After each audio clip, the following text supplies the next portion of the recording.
नमस्कार। आज मु देखाइबी जॉनीर गोटे यूनिक रेसिपी। मु 500 ग्राम जॉनीर चोपा छड़ाई के एमिति भावरे काटी नेइछि। एबे दी टाइप्र सोरिष कंचा लंका लुण आउ अल्प पानी दे के गोटे पेस्ट बनाइबी। पेस्ट रेडी हेई गला।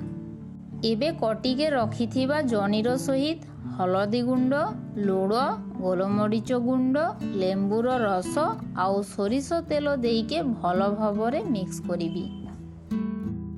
एबे पेस्ट को पकाइबी आउ भल भावरे मिक्स करिबी। एबे कड़ाई रे सोरिष तेल टिके नेबी आउ इहा ऊपरे कदली पत्र पकाइबी।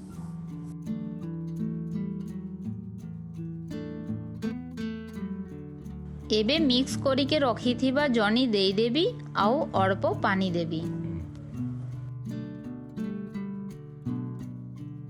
जॉनी ऊपरे गुटे कदली पत्र पकाइबी आउ ऊपरे लीड देके कवर करिबी।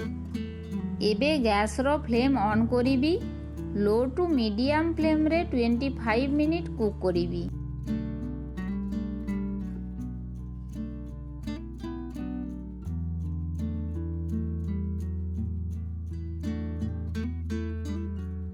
देखंतु जॉनी सिझी जाइछि आउ रेडी हेई गला जॉनीर पत्रपोड़ा रेसिपी। जदि मोर रेसिपी भलो लागि थाए तेबे चैनल को लाइक शेयर आउ सब्सक्राइब करि दियंतु।